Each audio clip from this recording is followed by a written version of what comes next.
In this video, I'm going to show you how to make this to avoid buying this to achieve this. So if this was a finished door up on my cabinets, this is the process I would take. The first door, I would put a strip of masking tape on there. I like to use my speed square. So I'm going to set this at 2 3/16. 2 3/16, and I'll just place it up against the bottom and make a line. And then I know the next line is at a 1 inch. So I mark my speed square at 1 inch. 1 inch up.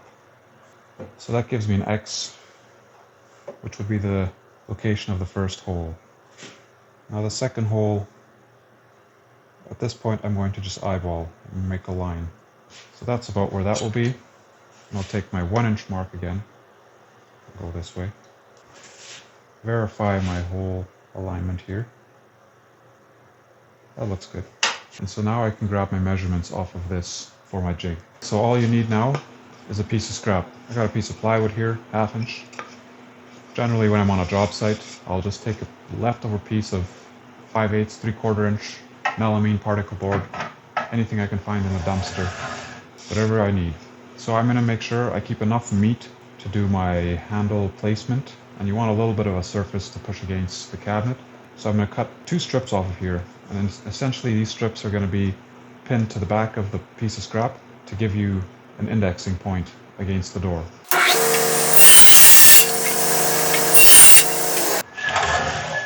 So this leftover piece, this is going to be the piece where I'm going to do all my marking on. I'm going to reference everything off of the edges here. So I know that my handle placement was 1 inch to the center of the stile. So I'm going to drop my blade so as just to score the surface of this material. And then I'm going to measure off of the fence, and I'm going to go center from the fence to the center of my blade.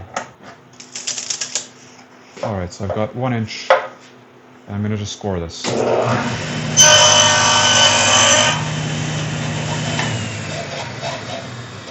So I've got the 1 inch score. Now I know my next line was 2 3/16, so I'll do the same thing. 2 3/16 to the center of the blade,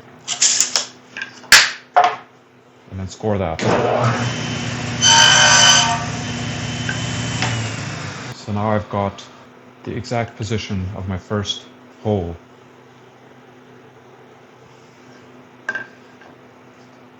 So I know from here up, the next hole is supposed to be 128 mil, but instead of measuring out the 128 mil, I'm going to use, as I did before, my handle. Just use my handle itself to give me that reference. Give that a quick measure. That's about right. So I'm going to use my square now to give myself a mark all the way across. And then I'm going to go up along the edge as well so I can see it when I lay it down on the table saw. So that there would be the mark for my second hole. So I'm going to line up my blade, center on my mark, about there, score it.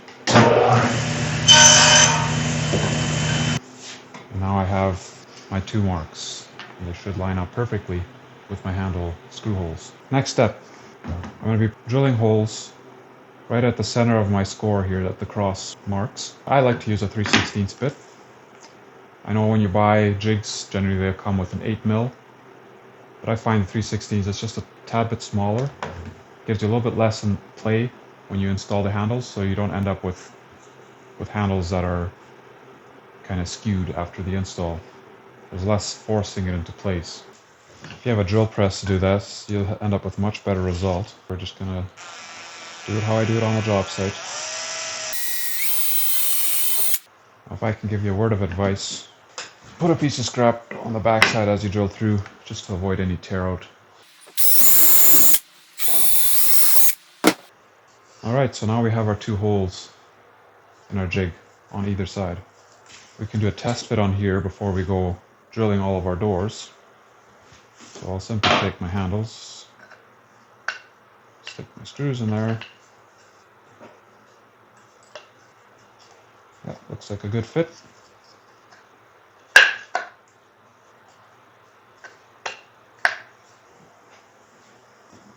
Alright, so now I've got these pieces of scrap that I cut before. Essentially, this is what I'm going after. Although I do want, at this point you're going to notice that I actually built the jig upside down. You'll see me correct it later. I want to center this on here so that I can use the jig either way for left and right doors. So I will grab myself a piece of scrap, place that on there, and throw in a couple of pins here. I will not rely on those pins, so I'm going to countersink a few screws into there.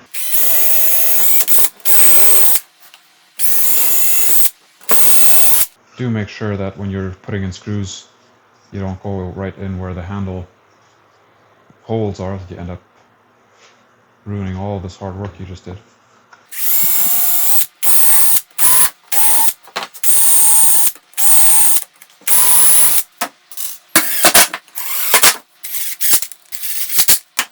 And there you go. Now we have our own jig.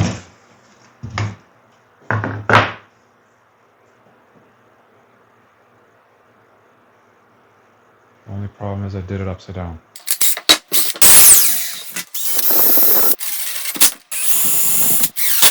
And there you have it, your own jig. What I like to do is this will be a little bit easier when the door is installed on the cabinet, because you can push some pressure on there. I'll push the jig tight up and tight to the side to make sure that I keep my alignment. And then I'll just go in and mark the door. The reason I'm not drilling through is because this jig is only made out of wood and it's going to wear out pretty quick. So it is a temporary thing. You might be able to use it for a full kitchen or two, but in this instance, I'm only going to mark the door, do one door, verify, and remake your jig if you have to. So this looks good to me. I'd be happy with that. I'm going to drill it through. Again, on a cabinet door, if you grab a piece of scrap and you hold it on back as you drill through,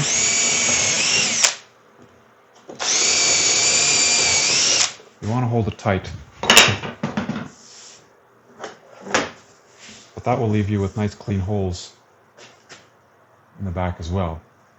Otherwise you risk tear out. Generally the screw heads are large enough to cover the tear out, but that's not always the case, so I just prefer to hold a piece of scrap in the back. So we'll take our screws,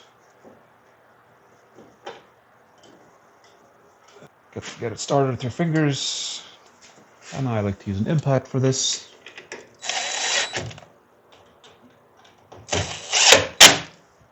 And we're good. The handle's in place. So there's our install. We're at 1 inch from center, which would leave us at just over 7/8 here, just over 7/8 on the front one as well.